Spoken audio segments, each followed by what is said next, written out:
What's happening, Chief? You need to be careful with your vices, with your ways of escapism. Because if you escape too much, you're avoiding your life, and your life quality will diminish.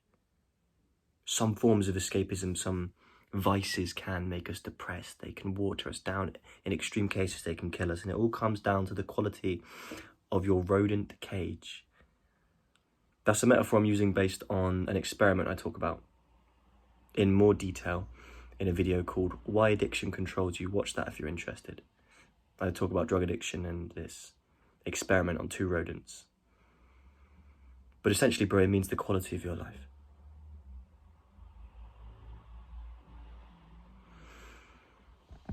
Because it's so difficult to get out of, because we as creatures are very weak. Because our brains are trying to help us survive like we're still fighting mammoths and living in caves. So our feelings, how we feel, that's all we've got to base off. And learning to not listen to that all the time is very important. Because as our life quality diminishes, we'll be tempted to escape it more with vices and escapism. But as we do that, our life quality diminishes further, and so on and so on. And you need to be careful. Because vices can start off small, you know. And there are some vices that aren't evil if you can manage it. For instance, I've got a massive vice to caffeine. I love coffee. I have 1 or 2 a day. And to be honest, you could argue that's bad, because if I don't have my coffee, I'm pretty depressed. I can't even socialize. But is it bad for me? Well, other than me not really being able to go without it, it doesn't affect my sleep unless I have it after a certain time. So it's manageable, right? But imagine if I let that get out of control. For instance, I work a hospitality job, which requires me to be really fast-paced all the time. And as the week goes on, as I'm working, my coffee intake does this. I knew people that, I think I knew a person that had 15 coffees a day. Like, how ridiculous is that? Obviously, I bring it back as soon as I'm on my first day off. But it's all mindset, and it's all quality of life as well. Learning to be okay with negativity. That's the important thing, bro.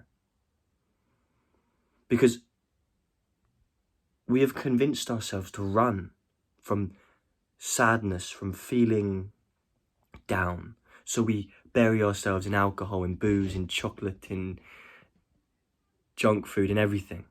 So we can keep chasing this happiness, because we don't want to feel depressed for a moment, but you are going to feel depressed. There is no way around that. And why vices are dangerous is because you're not listening to the emotion. How you feel right now is how you are supposed to feel. There's nothing wrong with you. Every emotion is just as valid as the one that came before, and you need to welcome it. It may not feel good, but it has something to teach you. It has something to tell you.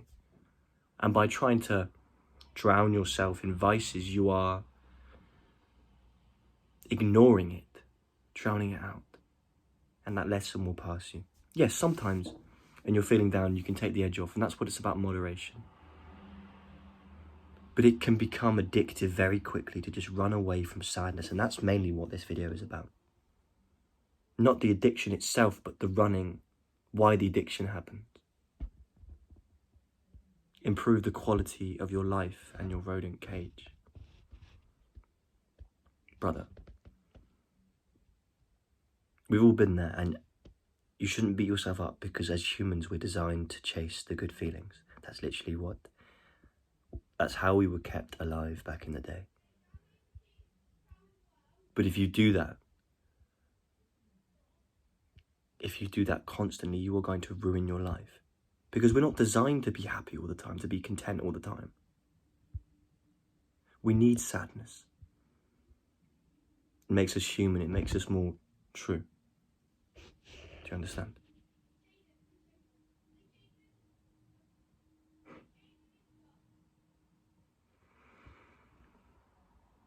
So watch it, because Coffee was an example I gave, but with some people, their vices, their ways of chasing happiness, of staying happy is bad.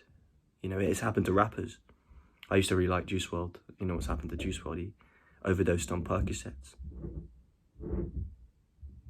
And that's because he got in such a loop where he couldn't survive without it, you know? And that can happen to anyone if you don't keep yourself and remind yourself that how you're feeling right now is okay. Just because you're feeling sad and down doesn't mean you need to run from it. You need to listen to it, if anything.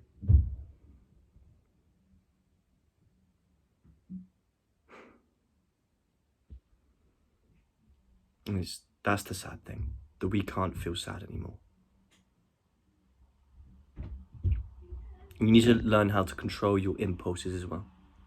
Because if you do every little impulsive thing that your brain tells you, again, you're going to end up in the shit, because they're designed now.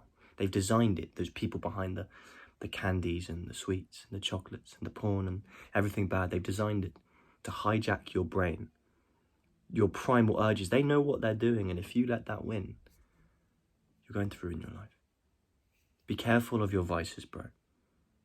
Don't beat yourself up when you indulge too heavily, but always bring it back. And always focus on improving your life quality, not escaping from it. Everything's going to be okay. And remember, over everything, it's okay to feel sad. Don't run from it. Learn from it. And most importantly, accept it. Say less. Do more.